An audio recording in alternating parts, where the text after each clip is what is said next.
Aarav. रिवॉन for revenge एक काल्पनिक कथा है। इस कहानी में प्रस्तुत सभी पात्र, घटनाएं और स्थान पूरी तरह से लेखक की कल्पना का परिणाम है, किसी भी वास्तविक घटना, व्यक्ति, जाति, संस्कृति या समाज से जुड़ी हुई नहीं है। इस कहानी का उद्देश्य केवल मनोरंजन और शिक्षा है। हम किसी भी प्रकार की धार्मिक, सांस्कृतिक या सामाजिक भावनाओं को ठेस पहुंचाने का उद्देश्य नहीं रखते हैं। यदि किसी श्रोता को इस कहानी में कोई अंश अनुचित या असंगत प्रतीत हो, तो कृपया इसे काल्पनिक और मनोरंजन के रूप में ले। इस कहानी का श्रेय पूरी तरह से लेखक को जाता है। कहानी प्रस्तुति में हमारा एक भी श्रेय नहीं है, हम बस कहानी को आवाज देते हैं। अब आगे, जब पूरव ने कांचीलाल को अपनी आग को नियंत्रित करते देखा, तभी उसे पता चला कि उसकी ताकत पहले से ही किस स्तर पर पहुंच चुकी है। कोई ये कह सकता है कि अपने साधना क्षेत्र को उच्च मानक तक न पहुंचने के अलावा वो वास्तव में बुनियादी कौशल में किमिया पूर्वज के सभी शक्तिशाली लोगों से आगे निकल चुका है। जूनियर अप्रेंटिस भाई, आप ऐसे मानकों के साथ भी जीत सकते हैं। मेरे पास कहने के लिए पहले से ही कुछ नहीं है। कोयल ने एक तरफ अपनी आंखें घुमाई। पूरव ने यह सुनकर अपना सिर छुआ और शर्मिंदगी से कहा, वरिष्ठ बहन, मुझे भी उम्मीद नहीं थी कि उसका स्तर इतना घटिया होगा। समझ में आता है, मैंने तो यह भी सोचा था कि किमिया पूर्वज का फायर कंट्रोलिंग लेवल बहुत ऊंचा होगा। मुझे नहीं लगा कि उसके पास बस इतना ही है। मुझे आधे दिन तक बेकार में परेशान हुआ हूं। हाँ, मैं अभी देखकर अवाक रह गया और मुझे लगा कि मैंने गलत देखा। किमिया पूर्वज का फायर कंट्रोल लेवल इतना ही कैसे हो सकता है? वरिष्ठ बहन का फायर कंट्रोलिंग कौशल मुझसे भी ज्यादा भयानक है। आपको और भी आसानी से जीतना चाहिए। है, आप जैसा आदमी भी जीत सकता है। अगर मैं नहीं जीता तो क्या मैं मास्टर के लिए बहुत ज्यादा बदनाम नहीं हो जाऊंगा? इन प्रशिक्षु बहन भाई की बातचीत सुनकर सभी अवाक रह गए। किमिया राजा, जिन्होंने किमिया पूरब के सामने इस तरह के शब्द कहने की हिम्मत की, शायद ये दोनों प्रशिक्षु बहन भाई ही थे, है ना? सिटी लॉर्ड शुकदेव ने आरव को दिलचस्पी से देखा। उसकी निगाहों में गहरा आश्चर्य झलक रहा था। पूरव और कोयल के हावभाव नकली नहीं लग रहे थे। ऐसा लग रहा था कि उन्हें वाकई पता नहीं था कि उनकी अपनी ताकतें वास्तव में इतनी मजबूत थी। तो आरव के पास कितना गहरा कौशल होना चाहिए था जो उन दोनों को सिखाने में सक्षम था। पूरव के पहले के प्रदर्शन ने वाकई उनकी सांसें रोक दी। अगर अपनी आंखों से न देखा होता तो सिटी लॉर्ड शुकदेव को वाकई यकीन नहीं होता कि एक छोटे से किमिया राजा के पास वास्तव में आग को नियंत्रित करने के इतने बेहतरीन मानक थे। सिटी लॉर्ड शुकदेव आरव और मास्टर सिद्धार्थ के बीच होने वाले मुकाबले का बेसब्री से इंतजार कर रहे थे। ठीक इसी समय बीतने पर कोयल ने रैंक से बाहर आकर किमिया पूर्वज के समूह से पूरे आत्मविश्वास के साथ कहा, अरे, क्या कोई थोड़ा ज्यादा मजबूत है? बाहर आओ और प्रतिस्पर्धा करो। अगर अभी ये उस स्तर पर है तो इस युवा महिला में प्रतिस्पर्धा करने की इच्छा भी नहीं होगी। किमिया पूर्वज के समूह ने इधर उधर देखा, एक दूसरे को देखा। किसी ने भी बाहर आकर लड़ने की हिम्मत नहीं की। अगर यह पूरव और कांचीलाल की प्रतिस्पर्धा से पहले होता तो वे निश्चित रूप से पहले ही उछल पड़ते। लेकिन अब कोयल के उकसावे का सामना करते हुए उन्होंने एक डकार भी लेने की हिम्मत नहीं की। उन्होंने अभी अभी स्पष्ट रूप से सुना कि कोयल पूरव की बड़ी बहन थी। इसके अलावा जब कोयल पहले पूरव को नीचा देख रही थी तो पूरव का गुस्सा भी बिल्कुल नहीं था। इससे संकेत मिलता है कि कोयल का अग्नि नियंत्रण स्तर पूरव से भी ऊपर था और उनके लोगों के समूह में अग्नि नियंत्रण में सबसे मजबूत व्यक्ति कांचीलाल था। ऐसी परिस्थितियों में कौन अभी भी बाहर आकर अपना चेहरा खोने की पहल करने को तैयार था? क्या अगर कोई और लड़ने के लिए नहीं आ रहा है तो ये सुखदेव इसे आप लोगों की हार के रूप में लेगा। सिटी लॉर्ड सुखदेव ने बेपरवाही से कहा जब उसने देखा कि यहां बहुत देर से कोई जवाब नहीं दे रहा है। कोयल ने मुस्कुराते हुए कहा, इसे भूल जाओ, लगता है कि तुम लोग भी इसी स्तर के हो। यह कैसा रहेगा? ये युवती आग को नियंत्रित करने की कला पहले प्रदर्शन करेगी। अगर तुम लोगों में से कोई ऐसा करने में सक्षम है तो इसे इस युवती की हार के रूप में गिने। कैसा रहेगा? उन कुछ किमिया पूर्वज ने नजरें मिलाई और क्रोधित महसूस किया, लेकिन उन्होंने बोलने की हिम्मत नहीं की। इस समय किसी ने भी बाहर आकर डींग मारने की हिम्मत नहीं की। सभी का एक साथ हारना एक व्यक्ति के हार जाने से बेहतर है। बगल में मास्टर सिद्धार्थ का चेहरा पहले से ही गुस्से से लाल था। ये लोग वास्तव में बिल्कुल भी भरोसेमंद नहीं थे। वास्तव में एक छोटे बच्चे से घबरा जाना। चूंकि आप सभी बोल नहीं रहे हैं तो ये युवती इसे आप लोगों की सहमति से लेगी। ये कहते हुए कोयल ने अपनी हथेली आगे की ओर बढ़ाई। लपटों का एक छोटा समूह धीरे धीरे एक छोटा फूल बन गया। उसके बाद उसकी हथेली कांप उठी। एक और छोटा फूल वास्तव में फिर से उभरा। कोयल की हथेली लय के साथ कंपन करने लगी। उसके बाद एक के बाद एक छोटे फूल उससे निकले। कोयल वास्तव में छोटे छोटे फूल बनाते हुए थिरकने लगी और वे छोटे छोटे फूल उसके साथ साथ उठे और खुशी से नाचने लगे। इस समय कोयल एक फूल परी युवती की तरह थी। उन फूलों की पंखुड़ियों ने उसकी सुंदरता को और भी अधिक मनमोहक बना दिया। एक पल के लिए सभी मार्शल कलाकार ये सब देखकर अचेत हो गए। उन्होंने पहले कभी ऐसा सुंदर दृश्य नहीं देखा था। ऐसी उत्कृष्ट अग्नि नियंत्रण कलाएं। एक छोटा सा फूल बनाना कोई बड़ी बात नहीं थी। 3 या 5 फूल भी कुछ नहीं माने जाते थे। लेकिन एक बार में ज्वाला फूल बनाना और फिर भी अपनी मर्जी से उन्हें नियंत्रित कर पाना, तो यह बहुत ही अविश्वसनीय था। अचानक कोयल ने डांस स्टेप्स बंद कर दिए। उसके साथ ही वे छोटे छोटे फूल भी गायब हो गए। काफी लोग अभी भी उस खूबसूरत नजारे में डूबे हुए थे और खुद को बाहर नहीं निकाल पा रहे थे। बहुत बहुत खूबसूरत। वाकई में कल्पना करने का कोई तरीका नहीं है कि नीरस अग्नि नियंत्रण कला वास्तव में इतना शानदार और भव्य वातावरण प्रदर्शित करने में सक्षम हो सकती है। मास्टर आरव के शिष्यों में भी इतनी ताकत है, तो क्या उनकी खुद की अग्नि नियंत्रण कला स्वर्ग को चुनौती देने वाली नहीं होगी? मैं वास्तव में मास्टर आरव की अग्नि नियंत्रण कला देखना चाहता हूं। लेकिन सुगंधित औषधि मंडप ने पहले ही लगातार 2 राउंड जीत लिए हैं। शायद पहले से ही अवसर नहीं है ना? कोयल को भी उम्मीद नहीं थी कि आज इस अग्नि नियंत्रण कौशल का प्रदर्शन करके वो वास्तव में प्राचीन दमन शहर के पुरुष मार्शल कलाकारों के दिलों में देवी बन गई है। आज के बाद बहुत से लोग सुगंधित औषधि मंडप में उसके भव्य रूप को देखने के लिए आएंगे। सज्जन, क्या ऐसे लोग हैं जो कोल के अग्नि नियंत्रण कौशल की नकल कर सकते हैं? सिटी लॉर्ड सुखदेव ने पूछा। उन कुछ किमिया पूर्वजों के चेहरे अजीब थे। उनकी आंखें चकरा रही थी। कोयल को भूल जाइए। यहां तक कि पूरव की चाल भी उनके लिए पहले से ही निष्पादित करना कठिन था। सिटी लॉर्ड सुखदेव ने जब देखा कि कोई भी प्रतिक्रिया नहीं दे रहा है, तो वो हल्के से मुस्कुराए और कहा, चूंकि ऐसा है इसलिए दूसरा राउंड भी सुगंधित औषधि मंडप की जीत है। सुगंधित औषधि मंडप ने लगातार 2 राउंड जीते हैं। इस सुखदेव को लगता है कि शायद इस तीसरे राउंड में पहले से ही प्रतिस्पर्धा करने की आवश्यकता नहीं है ना? मास्टर सिद्धार्थ की अभिव्यक्ति लगातार टिमटिमाती रही, लेकिन आवाज नहीं निकली। तभी आरव आगे आया और कहा, किमिया आदरणीय मास्टर सिद्धार्थ एक किमिया आदरणीय है। संभवतः उनका अग्नि नियंत्रण कौशल इतना औसत दर्जे का नहीं होगा। इस आरव को लगता है कि तीसरे दौर होना चाहिए, अन्यथा किमिया आदरणीय मास्टर सिद्धार्थ अपने दिल में असंतुष्ट होंगे। यदि किमिया आदरणीय मास्टर सिद्धार्थ मुझे हराने में सक्षम होंगे, तो इसे इस आरव का नुकसान के रूप में गिने। इस समय आरव का बाहर निकलना मास्टर सिद्धार्थ से पूछताछ करने के बराबर था। सिटी लॉर्ड सुखदेव थोड़ा आश्चर्यचकित हुए, लेकिन उन्होंने मास्टर सिद्धार्थ से पूछा, किमिया आदरणीय मास्टर सिद्धार्थ क्या सोचते हैं? दरअसल मास्टर सिद्धार्थ की अग्नि नियंत्रण कला बहुत शानदार थी। कोयल की अग्नि नियंत्रण की क्षमता वो वास्तव में मुश्किल से ही हासिल कर पाए थे। लेकिन समस्या ये थी कि कोयल सिर्फ आरव की शिष्या थी। शिष्या की शक्ति पहले से ही इस स्तर पर पहुंच चुकी थी। फिर उसके गुरु का क्या? लेकिन उसे इस तरह हार मानने देना उसे भी रास नहीं आ रहा था। वो इस प्राचीन दमन शहर के शीर्ष पद पर थे। अगर उन्होंने हार मान ली, तो वो अपना पुराना चेहरा कहां रखेंगे? मास्टर सिद्धार्थ ने दांत पीसते हुए कहा, तो मुकाबला करते हैं। कौन किससे डरता है? आरव ने थोड़ा मुस्कुराया और कहा, ध्यान से देखो। तभी आरव ने अपने हाथ जोड़े और खींचा। एक फड़फड़ाहट के साथ अनगिनत उड़ते हुए पक्षी उसकी हथेलियों से ऐसे ही उड़ गए, सुगंधित औषधि मंडप के क्रॉसबीम के चारों ओर उड़ते हुए। ये उड़ते हुए पक्षी सभी आश्चर्यजनक रूप से सजीव थे। यहां तक कि प्रत्येक पक्षी की आंखें भी बहुत बुद्धिमान लग रही थी। अगर पहले से पता न होता, तो ये मार्शल कलाकार शायद ये भी सोचते कि ये उड़ने वाले पक्षी असली है। इसके अलावा इन उड़ने वाले पक्षियों की प्रजातियां सभी अलग अलग थी। आकार और रूप एक भी बिल्कुल एक जैसा नहीं था। सरलता से गिने आरव ने एक दूसरे से भिन्न प्रजातियों वाले हजारों पक्षी बनाए। सभी ने ठंडी सांस ली। कोयल से अलग आरव ने व्यावहारिक रूप से इतने सारे उड़ने वाले पक्षियों को तुरंत बनाया। अग्नि नियंत्रण कौशल के इस स्तर को पहले से ही एक मास्टर स्ट्रोक के रूप में दर्जा दिया जा सकता है। हजारों पक्षी बीम के चारों ओर चक्कर लगा रहे थे। यह दृश्य एक शानदार नजारा था। सिर्फ ये चाल मास्टर सिद्धार्थ के लिए पहले से नकल करने में मुश्किल थी। आग की लपटों की शक्ति से असंख्य जीवन का चित्रण करना, आग पर नियंत्रण का यह स्तर बस दिव्य था। आग पर नियंत्रण करने के लिए सिद्धार्थ के कौशल बहुत मजबूत थे।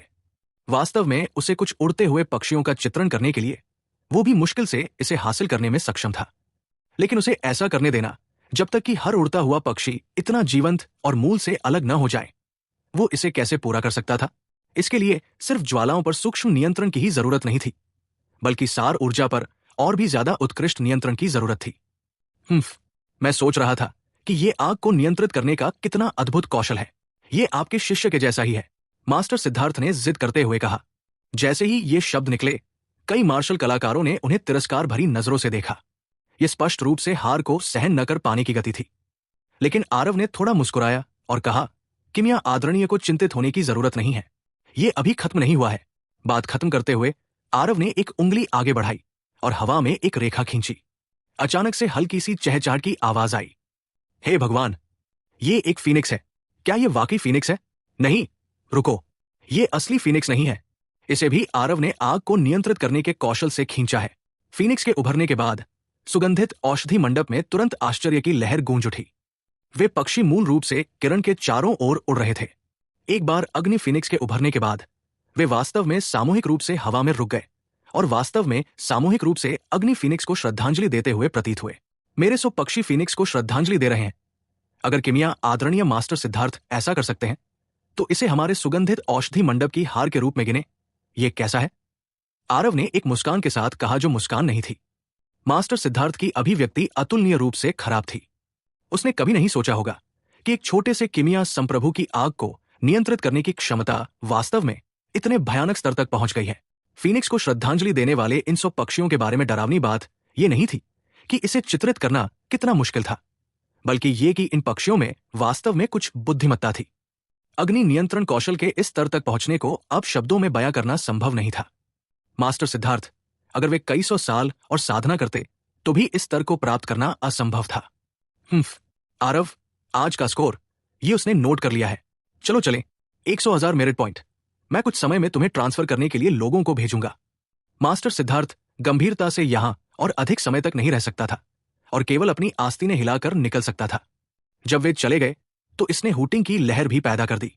आज के बाद आरव को प्राचीन दमन शहर में एक लड़ाई में प्रसिद्ध माना जा सकता है। एक किमिया आदरणीय पावर हाउस ने उन्हें चुनौती देने के लिए सुगंधित चिकित्सा मंडप में किमिया पूर्वज के एक समूह को साथ लाया। अंत में उन्हें एक किमिया संप्रभु और 2 किमिया राजाओं ने बुरी तरह से हरा दिया। उनमें से हर एक धूल और गंदे दिखने में था। ताकत का यह स्तर यह संकेत देने के लिए पर्याप्त था कि सुगंधित चिकित्सा मंडप में प्राचीन दमन शहर पर पैर रखने की क्षमता थी। इसके अलावा निकट भविष्य में सुगंधित चिकित्सा मंडप की लाइमलाइट भी हो सकती है लोटोस व्यवसाय संघ को पूरी तरह से मात देने के लिए। आरव, तुम बहुत ही अद्भुत हो। वास्तव में उम्मीद नहीं थी कि तुम्हारी आग को नियंत्रित करने की कला वास्तव में इतनी चमत्कारी सीमा तक पहुंच गई है। आरव के प्रदर्शन ने मिस अनाया को बहुत ही सुखद आश्चर्य दिया। अब जाकर उसे पता चला कि आरव क्यों नहीं चाहते थे कि उनके कोठारी व्यवसाय संघ के किमिया पूर्वज पावर हाउस आए। आरव के सामने किमिया पूर्वज पावर हाउस क्या माने जाते हैं? आरव ने मिस अनाया की ओर देखा और मजाक करते हुए कहा, क्या तुमने पहले भी नहीं कहा था कि मैं इसे बच्चों का खेल समझ रहा हूं? मिस अनाया का चेहरा लाल हो गया और उसने शर्म से अपना सिर नीचे कर लिया। हालांकि घूंघट की एक परत से अलग होकर भी आरव अपनी शर्मिंदगी को महसूस करने में सक्षम थी। तुम्हारी आग को नियंत्रित करने की कला इतनी अद्भुत है, तुमने मुझे पहले क्यों नहीं बताया? मिस अनाया ने अनिच्छा से कहा। आरव ने मुस्कुराते हुए कहा, अगर मैं तुमसे कहूं कि मैं बहुत अविश्वसनीय हूं तो क्या तुम यकीन करोगे? अरे नहीं लगता। मिस अनाया दंग रह गई और बोल पड़ी, हाँ मास्टर, आरव की अग्नि नियंत्रण कौशल ने वास्तव में इस शुकदेव को, मेरे क्षितिज को व्यापक बना दिया है। अगर मैंने अपनी आंखों से नहीं देखा होता तो ये शुकदेव वास्तव में कल्पना भी नहीं कर पाता कि एक आरोही के पास वास्तव में इतनी भयानक शक्ति होती है। सिटी लॉर्ड शुकदेव ने कहा एक बड़ी हंसी के साथ। सिटी लॉर्ड महामहिम बहुत दयालु है। ये इस आरव का एक अपरंपरागत मार्ग है, बस गुजरने की कोशिश कर रहा है। सिटी लॉर्ड शुकदेव ने अर्थपूर्ण ढंग से आरव को देखा और अचानक अपना मुंह खोला। मास्टर आरव, क्या हम अंदर जाकर बात कर सकते हैं? आरव ने कहा, कृपया। मास्टर सिद्धार्थ को भगाने के बाद आरव का आगे रहना भी अब ज्यादा काम का नहीं रहा। इस तरह की प्रबंधन जैसी चीजें कोठारी व्यवसाय संघ के लोग स्पष्ट रूप से उनसे कहीं ज्यादा दुर्जय थे। इस बार उन्होंने एक ही युद्ध में प्रसिद्धि प्राप्त की। इतने सारे मार्शल कलाकारों ने उन्हें मास्टर सिद्धार्थ को अग्नि से पराजित करते हुए देखा। कला को नियंत्रित करने से यह निश्चित रूप से पूरे प्राचीन दमन शहर में बहुत जल्दी फैल जाएगा।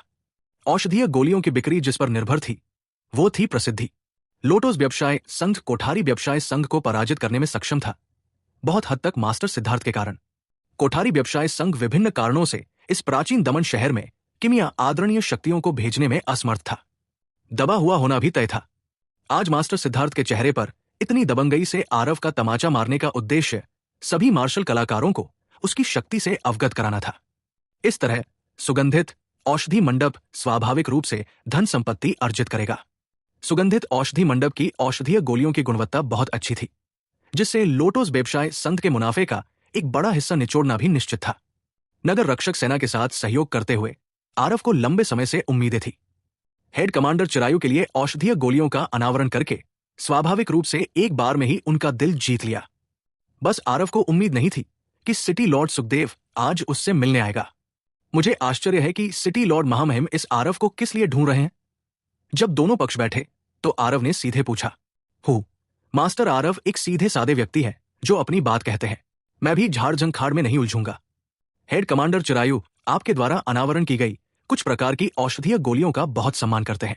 मैं आज स्वाभाविक रूप से इसे देखने के लिए आया था। सिटी लॉर्ड सुखदेव ने कहा। ओ, बस कुछ औषधीय गोलियां। सिटी लॉर्ड को व्यक्तिगत रूप से आने में क्या परेशानी हो सकती है? उसने ऐसा कहते हुए आरव ने कई औषधीय गोलियां निकाली और उन्हें सिटी लॉर्ड के सामने रख दिया। सिटी लॉर्ड सुखदेव भी विनम्र नहीं थे। उन्होंने उन कुछ प्रकार की औषधीय गोलियों को एक ही बार में निगल लिया। उनकी आंखें अनायास ही चमक उठीं। कोई आश्चर्य नहीं कि हेड कमांडर चिरायु ने आपकी औषधीय गोलियों की इतनी प्रशंसा की। ये औषधीय प्रभाव वास्तव में असाधारण है। मास्टर आरव, हमारे सिटी लॉर्ड महल ने इन कुछ औषधीय गोलियों के लिए ऑर्डर देने की योजना बनाई है। प्रत्येक प्रकार की औषधीय गोली की 5000 गोलियां। आप क्या सोचते हैं? सिटी लॉर्ड सुखदेव ने पूछा। आरव ने जो औषधीय गोलियां निकाली उनमें कुल 5 प्रकार की थी। प्रत्येक प्रकार की औषधीय गोली की 5000 गोलियां 25,000 औषधीय गोलियां होंगी। नए खुले सुगंधित औषधि मंडप के लिए यह निश्चित रूप से एक बड़ा व्यवसाय होगा। लेकिन आरव के चेहरे पर बहुत अधिक उत्तेजना नहीं थी। इसके बजाय वो मंद मंद मुस्कुराया और कहा, सिटी लॉर्ड महामहिम की उदार दयालुता के लिए बहुत बहुत धन्यवाद। ये आरव आभारी है, लेकिन सिटी लॉर्ड महामहिम ने कुछ औषधीय गोलियों के लिए व्यक्तिगत रूप से यात्रा नहीं की, है ना? सिटी लॉर्ड सुखदेव ने यह सुनकर जोर से हंसते हुए कहा, ऐसा लगता है कि यह वास्तव में मास्टर आरव से छिप नहीं सकता। वास्तव में आज मास्टर आरव को खोजने के लिए इसलिए आया हूं क्योंकि मुझे आपसे एक अनुरोध करना है। बस ये मामला इतना कठिन है कि इस पर बात करना कठिन है। और आरव ने मुस्कुराते हुए कहा, तो आपने पहले मुझे बाध्य किया, फिर इस कठिन मामले पर बात की, है ना? यह सुनकर हेड कमांडर चिरायु के चेहरे के भाव बदल गए और उन्होंने कहा, आरव, आप क्या कह रहे हैं? ओह, नगर के स्वामी महामहिम। उन्होंने अभी अपनी बात खत्म की थी और सिटी लॉर्ड सुखदेव ने हाथ के इशारे से उन्हें रोक दिया और मुस्कुराते हुए कहा, मास्टर आरव का दिल एक साफ दर्पण की तरह है। ऐसा लगता है कि आपसे कुछ भी नहीं छिपाया जा सकता। बस इतना ही कि यह मामला मेरे लिए बहुत महत्वपूर्ण है। लेकिन आरव ने सिटी लॉर्ड सुखदेव की बातों को बीच में ही रोक दिया और कहा, जो चीज सिटी लॉर्ड महामहिम को भी बहुत कठिन लगती है वो संभवतः बहुत खतरनाक होगा। चूंकि इस बारे में बात करना मुश्किल है, इसलिए इस बारे में बात न करना ही बेहतर होगा। यह व्यवसाय, हमारा सुगंधित औषधि मंडप इसे नहीं लेगा। इस दुनिया में कोई भी मुफ्त भोजन नहीं है। नगर के स्वामी सुखदेव ने सुगंधित औषधि मंडप से एक बार में इतनी सारी औषधीय गोलियां खरीदी। अगर पृथ्वी सार क्रिस्टल के अनुसार इसकी गणना की जाए तो संख्या सैकड़ों हजारों में गिनी जा सकती है। इसलिए वो जो काम आरव से करवाना चाहते थे उसे भी शायद उतनी ही कीमत चुकानी पड़ती। अगर ये सिर्फ बीमारियों का इलाज करना और लोगों को बचाना होता तो नगर के स्वामी सुखदेव को यह कहना इतना मुश्किल नहीं लगता। इसलिए आरव ने तय किया कि नगर के स्वामी सुखदेव जो काम उनसे करवाना चाहते थे उसमें निश्चित रूप से जोखिम था। कम से कम उनके लिए, इस दिव्य पागमन क्षेत्र मार्शल कलाकार के लिए यह काफी खतरनाक था। सिटी लॉर्ड सुखदेव के शब्दों से भरे पेट को आरव ने उनके मुंह पर ही रोक दिया। आरव को देखते समय उनकी निगाहें कुछ परिवर्तन के बिना नहीं रह सकी। उन्होंने सोचा कि उनका यह आदेश आरव को प्रभावित करने के लिए पर्याप्त था। उन्हें उम्मीद नहीं थी कि आरव बिना पलक झपकाए इसे अस्वीकार कर देंगे। यह जानना जरूरी था कि यह ऑर्डर लोटस व्यवसाय संघ में दिए जाने पर भी बिल्कुल भी छोटी रकम नहीं थी। अकेले ये तो छोड़िए कि सुगंधित औषधि मंडप सिर्फ एक नई खुली हुई औषधि की दुकान थी। मास्टर आरव, इस ऑर्डर का मेरे द्वारा आपको कार्रवाई करने के लिए आमंत्रित करने से कोई लेना देना नहीं है। काम पूरा हो जाने के बाद ये सुखदेव एक और उदार उपहार देगा। उसका मूल्य इस ऑर्डर से कई गुना होगा। सिटी लॉर्ड सुखदेव ने हार मानने से इनकार कर दिया। आरव ने मुस्कुराते हुए कहा, क्या सिटी लॉर्ड महामहिम इस आरव को मूर्ख समझते हैं? आप जितना उदार पारिश्रमिक देंगे, इसका मतलब है कि आप इस आरव से जो काम करवाएंगे वो उतना ही खतरनाक होगा। ये आरव सिर्फ एक दिव्य पागमन क्षेत्र जूनियर है। अगर सिटी लॉर्ड महामहिम को कीमियागर की जरूरत है तो क्या किमिया पूर्वज को ढूंढना ज्यादा उपयुक्त नहीं होगा? ऐसा नहीं था कि आरव वास्तव में जाना नहीं चाहता था। बस इतना था कि दिव्य क्षेत्र में उसकी मौजूदा ताकत अभी भी थोड़ी कमजोर थी। इसलिए उसने बाहर जाने से पहले कुछ समय के लिए प्राचीन वैभव नगर में साधना करने की योजना बनाई। दिव्य क्षेत्र के मार्शल कलाकारों की ताकत निचले क्षेत्रों की तुलना में बहुत अधिक मजबूत थी। आरव निचले क्षेत्रों में अपने दुश्मन को एक ही बार में मारने के लिए एक प्रमुख साधना क्षेत्र में छलांग लगा सकता था, लेकिन दिव्य क्षेत्र में रहते हुए ऐसा करना काफी कठिन था। अपनी वर्तमान ताकत के साथ साधारण प्रारंभिक चरण के असीम क्षेत्र के शक्तिशाली लोगों से निपटने पर उसके पास अभी भी जीत की कुछ संभावनाएं थी। लेकिन अगर वे विरासत वाले प्रमुख परिवारों से आते तो यह काफी तनावपूर्ण होता। इस साधारण प्राचीन दमन शहर में भी सच्चे इरादे को समझने वाले मार्शल कलाकार हर जगह मिल सकते थे। इस तरह के सर तिलक की तरह वे भी सर्वोच्च सच्चे इरादे को समझने से बहुत दूर नहीं थे। आरव की वर्तमान ताकत के साथ बाहर घूमना अभी भी थोड़ा खतरनाक था। सिटी लॉर्ड सुखदेव ने कड़वी मुस्कान के साथ कहा, मैं मास्टर आरव से कुछ नहीं छिपा रहा हूं। दरअसल मेरे दिमाग में जो व्यक्ति है वो भी मास्टर सिद्धार्थ ही है, लेकिन मास्टर आरव के कौशल को देखने के बाद मुझे लगता है कि आप अधिक उपयुक्त विकल्प है। लेकिन एहतियात के तौर पर मैं आपको और किमिया पूरब को साथ चलने के लिए आमंत्रित करने की योजना बना रहा हूं। मास्टर आरव निश्चिंत रहें, यह यात्रा केवल लोगों को बचाने के लिए है। जब तक व्यक्ति को बचा लिया जाता है हम तुरंत निकल आएंगे और बिल्कुल नहीं रुकेंगे। आरव ने एक पल के लिए सोचा और कहा, काम के बारे में कृपया बात करें। जब सिटी लॉर्ड सुखदेव ने सुना कि आशा है तो वे बहुत खुश हुए और घटना की पूरी कहानी सुनाई। पता चला कि नगर के स्वामी सुखदेव के कनिष्ठ प्रशिक्षु भाई को अनजाने में एक प्राचीन गुफा मिल गई और वो खजाने की तलाश में अकेले ही गुफा के अंदर चला गया। अंत में वो उस प्राचीन गुफा में फंस गया।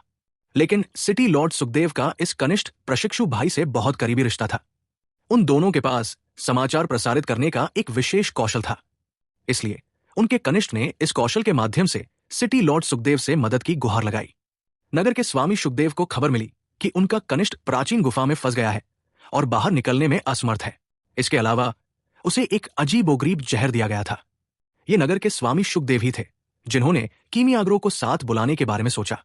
मेरा वह कनिष्ठ केवल दूसरे स्तर के स्वर्ग आरोहण क्षेत्र में है। वो उस प्राचीन गुफा में अपने जीवन को बचाने में सक्षम है। संभवतः वो गुफा बहुत खतरनाक नहीं होनी चाहिए, बस अंदर जाके आपको विसरण करना है। ये सुखदेव आपको आश्वासन देता है कि इस यात्रा में आपकी सुरक्षा सुनिश्चित करने के लिए मैं अपनी शक्ति में सब कुछ करूंगा। जब तक ये सुखदेव आसपास है मैं किसी को भी आपका एक बाल भी नहीं काटने दूंगा। नगर के स्वामी सुखदेव ने अपनी छाती थपथपाई और कहा। आरव ने मुस्कुराते हुए अपना सिर हिलाया और कहा, मुझे जाने के लिए कहना व्यवहार्य है, लेकिन इस तरह की गारंटी अभी भी पर्याप्त नहीं है।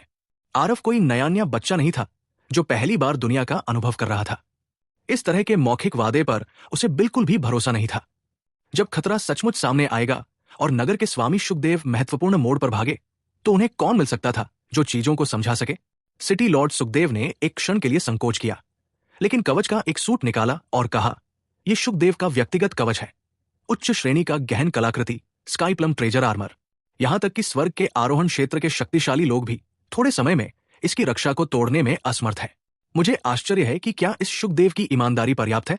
बेशक मास्टर आरव से पहले किए गए वादे अभी भी कायम है।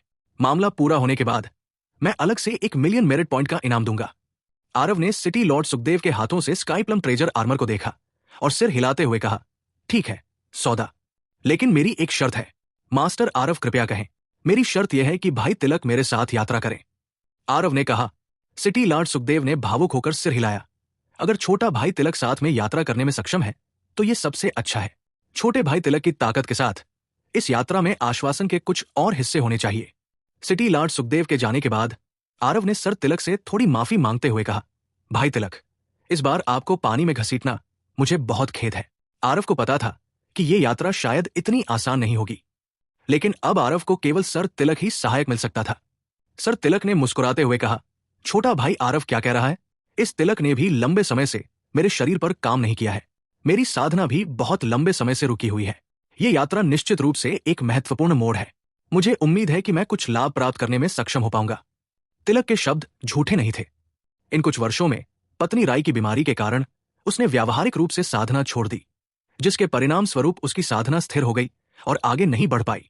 यदि वो अभी भी अपने शरीर पर काम नहीं करता तो भविष्य में आगे बढ़ना मुश्किल होगा। सर तिलक जैसा चरित्र स्वाभाविक रूप से अपने पूरे जीवन के लिए केवल स्वर्ग आरोहण क्षेत्र की शक्ति रखने के लिए तैयार नहीं था।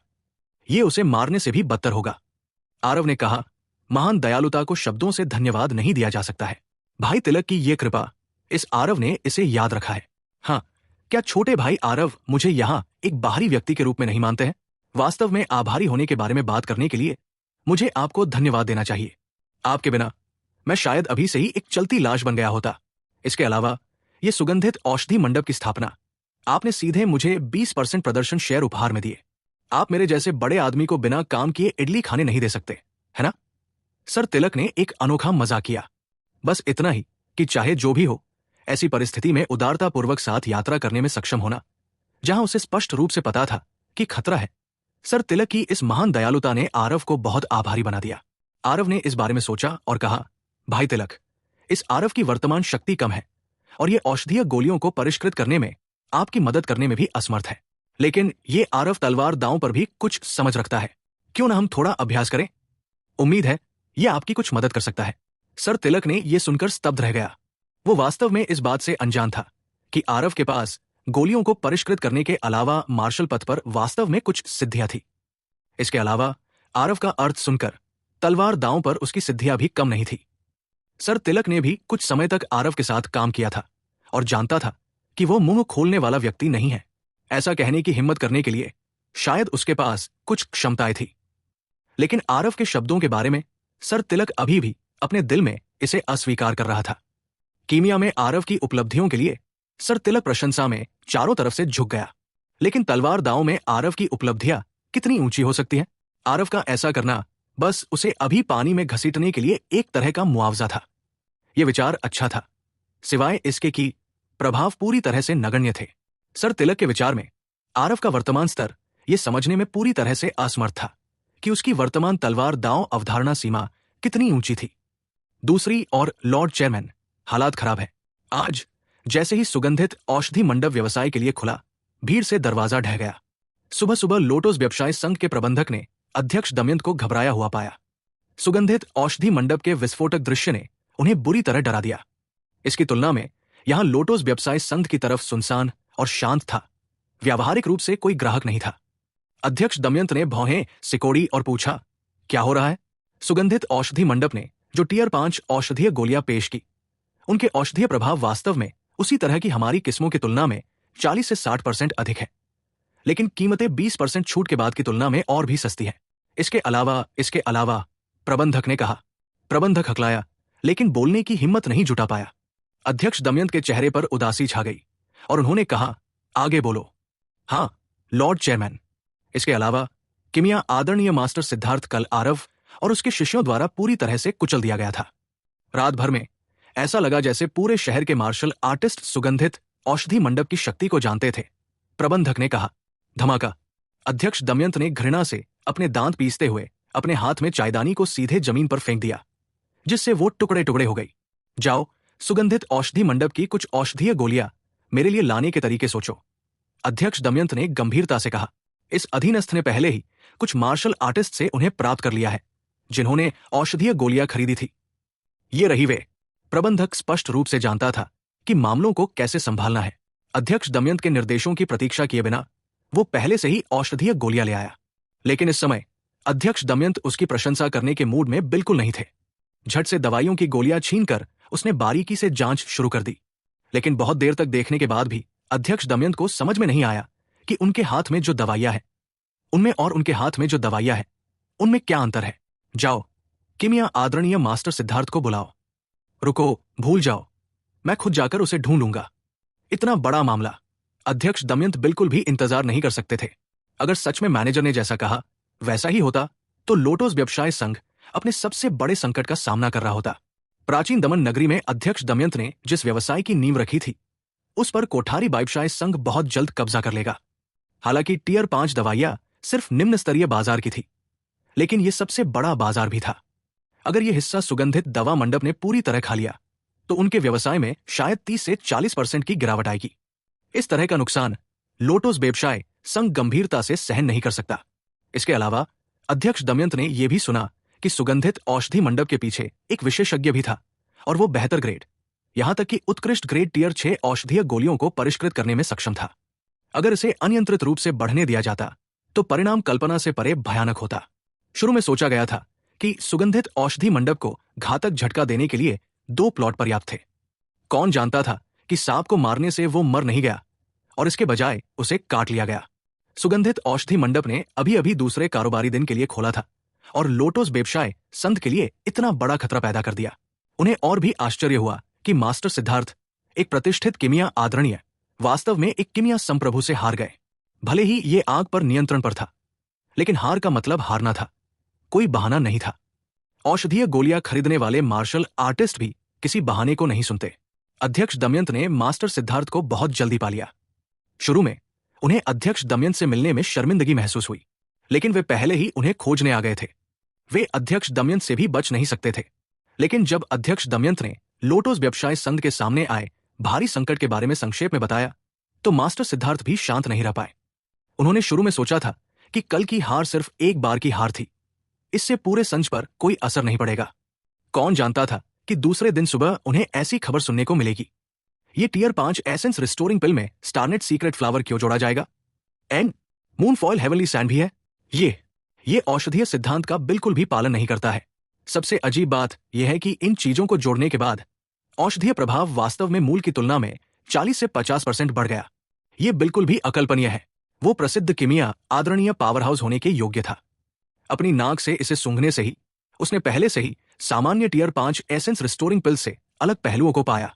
ये सिर्फ इतना था कि जिस तरह से उसने इसे देखा, इन चीजों को जोड़ना बिल्कुल बकवास था और मुख्य अवयवों के औषधीय गुणों को बर्बाद कर देना चाहिए। लेकिन इन चीजों को जोड़ने के बाद औषधीय प्रभाव इतना क्यों बढ़ गया? दुनिया में उभरने वाली एक नई तरह की औषधीय गोली हमेशा कीमियागरों को उस पर गहन शोध करने के लिए प्रेरित करेगी। वास्तव में एक औषधीय गोली की संरचना में ऐसे कई क्षेत्र नहीं थे जिन्हें छिपाया जा सके। उच्च स्तरीय कीमियागर अपनी नाक का उपयोग करके ही ये पता लगा सकते थे कि एक औषधीय गोली किस तरह की औषधीय जड़ी बूटियों से बनी है।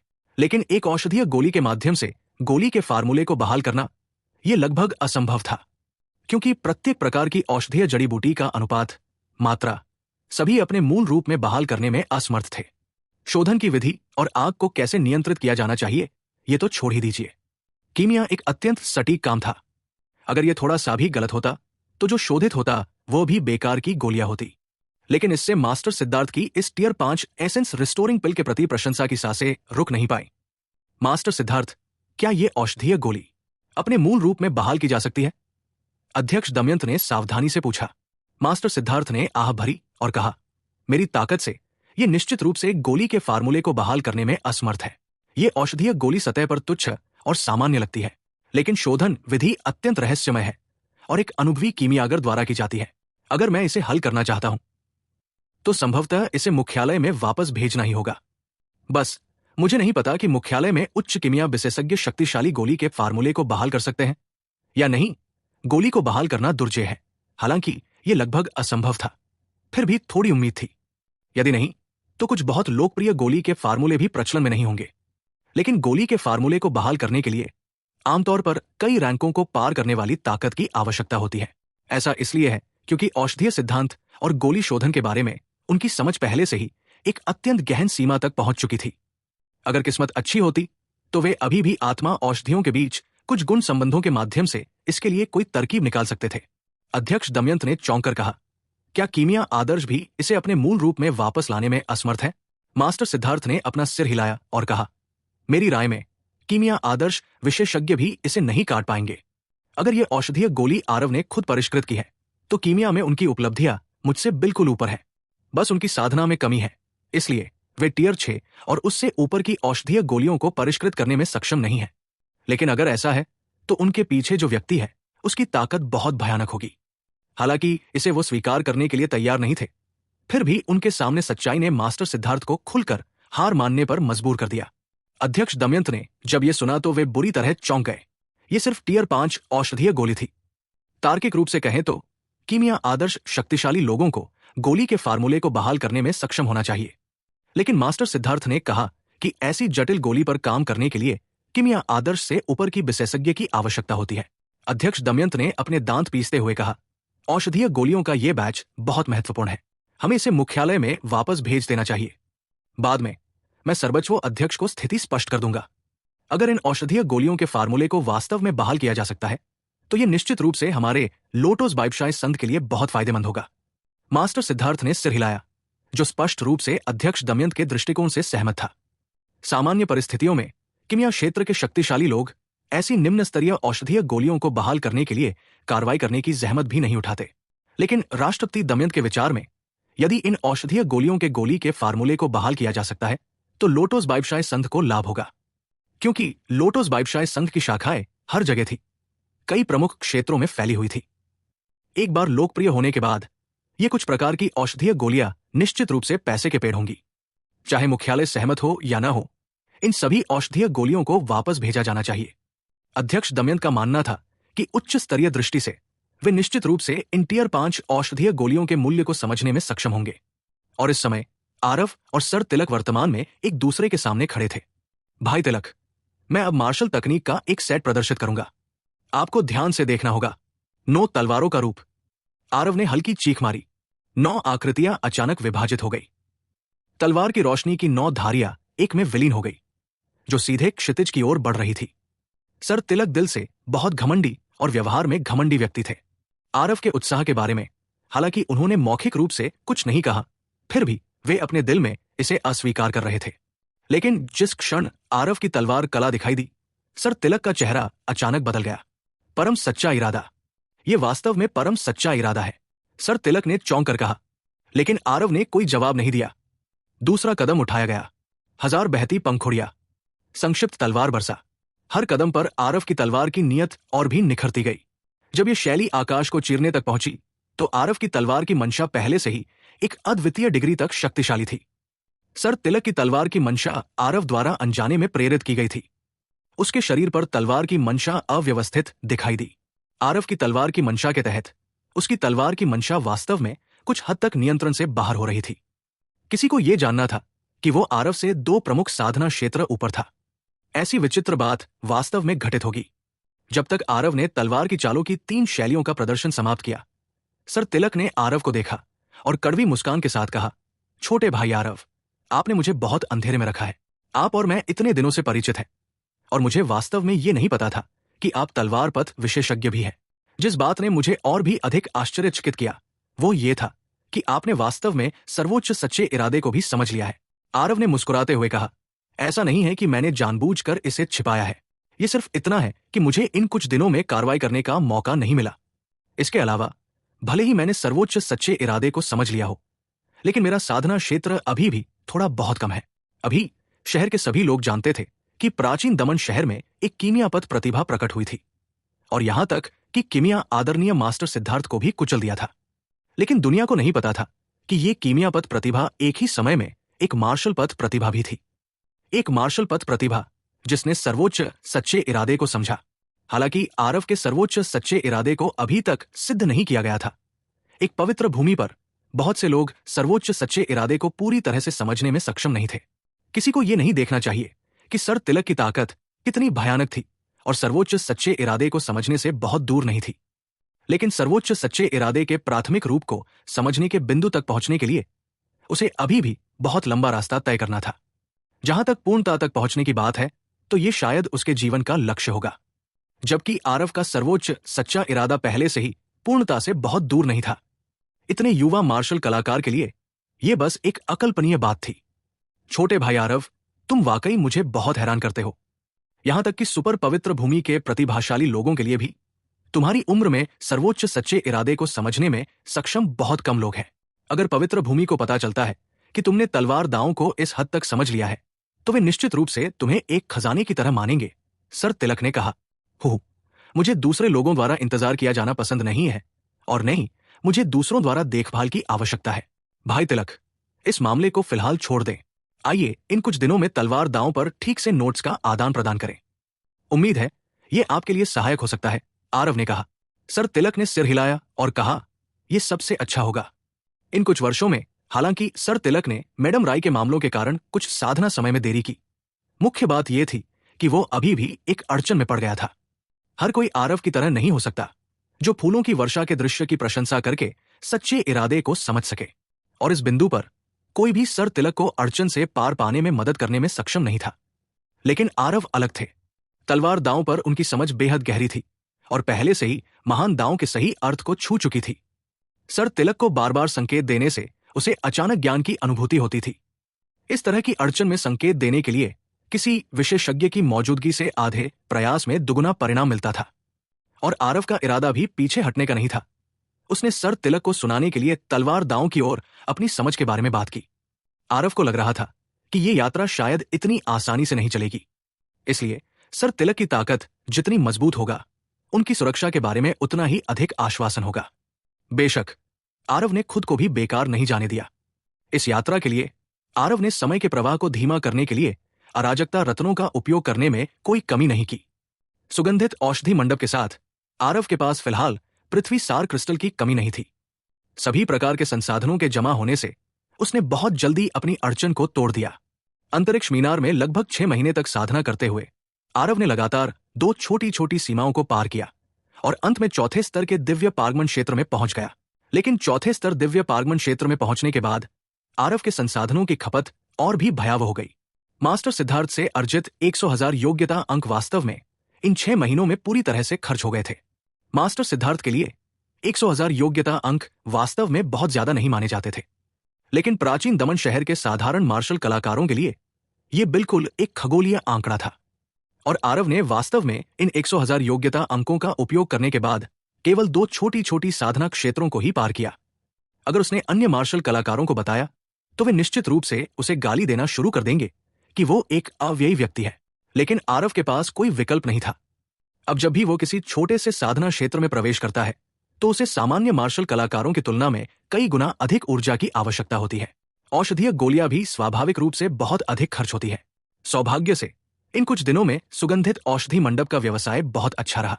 आरव तेजी से खर्च हुआ और भी तेजी से कमाया। सुगंधित औषधि मंडप के व्यवसाय के लिए खुलने से लेकर अब तक केवल 10 दिन ही हुए हैं और इन 10 दिनों के समय में सुगंधित औषधि मंडप ने लोटोस व्यवसाय संघ के खिलाफ जवाबी हमला पूरा कर लिया है।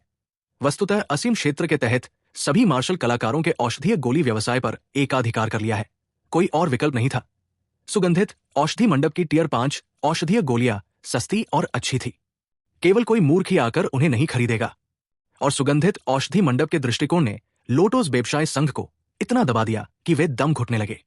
उनकी छूट बिक्री मूल रूप से केवल 1 महीने के लिए आयोजित करने की योजना थी, लेकिन अब उन्हें अनिश्चित काल तक छूट जारी रखने के लिए मजबूर होना पड़ा। अध्यक्ष दमयंत ने शुरू में सोचा था कि सुगंधित औषधि मंडप को हटाने के लिए 1 महीने का समय पर्याप्त है। कौन जानता था कि वो इतना तंग आ चुका था कि अब उसका गुस्सा करने का कोई मूड नहीं था, सिवाय इसके कि भले ही लोटोस व्यवसाय संघ ने टियर 5 औषधीय गोलियां बेचने के लिए कीमतें कम कर दी हों, प्राचीन दमन शहर के मार्शल कलाकार अभी भी इसे नहीं खरीदते हैं। इससे लोटोस व्यवसाय संघ का लाभ मार्जिन और भी कम हो गया। गुणवत्ता में कोई लाभ नहीं, कीमत में कोई लाभ नहीं। लोटोस व्यवसाय संघ एक बार में बहुत बड़ी मुसीबत में पड़ गया। उनका लाभ बहुत कम हो गया। केवल 10 दिनों में लोटोस व्यवसाय संघ का लाभ सीधे 40% कम हो गया। इस तरह की स्थिति ने मिस अनाया और प्रबंधक अमीर को बहुत खुश किया। इतने सालों तक लोटोस व्यवसाय संघ द्वारा दबाए जाने के कारण यह टर्नओवर लड़ाई बेहद खूबसूरती से लड़ी गई। हालांकि उन्होंने आरव को नाराज करने के कारण 20% लाभ खो दिया, फिर भी उन्हें अब संतुष्टि पर खुशी का एहसास था। सुधाकर इससे भी ज्यादा खुश था। घर पर बैठकर पैसे गिनने का यह एहसास बस बहुत बढ़िया था। आरव ने सुधाकर को 5% शेयर दिए। हालांकि यह केवल 5% था, लेकिन अब वो रातों रात अमीर हो गया। जब तक हाथ में ऐंठन न हो जाए तब तक पैसे गिनने का एहसास बस बहुत बढ़िया था। सुधाकर को अभी भी ऐसा लग रहा था जैसे वो अब तक सपना देख रहा था। लेकिन इन कुछ दिनों में उसने प्रबंधक यानी कि मैनेजर अमीर के पीछे पीछे चलकर कई चीजें सीखी। आरव ने उसे इतना महत्वपूर्ण मामला सौंपा। स्वाभाविक रूप से उसने लापरवाही बरतने की हिम्मत नहीं की। सुधाकर एक चतुर व्यक्ति था। वो जानता था कि आज सब कुछ आरव नहीं दिया है। उसके भावनात्मक निवेश को पहले ही बहुत ज्यादा रिटर्न मिल चुका था, लेकिन इसे बनाए रखने के लिए उसे और भी ज्यादा मेहनत करनी पड़ी। आरव के पास सुगंधित औषधि मंडप में एक सक्षम सहायक की कमी थी, और अगर वो अच्छा प्रदर्शन नहीं करता तो स्वाभाविक रूप से लोग आकर उसकी जगह ले लेंगे। जब सुगंधित औषधि मंडप की प्रसिद्धि बहुत बढ़ रही थी, तभी सिटी लॉर्ड सुखदेव आखिरकार आ गए। तो क्या होने वाला है कहानी में आगे? वास्तविकता में क्या करवाने वाला है सिटी लॉर्ड सुखदेव आरव से? चलिए अगले कुछ एपिसोड्स में सुनते हैं।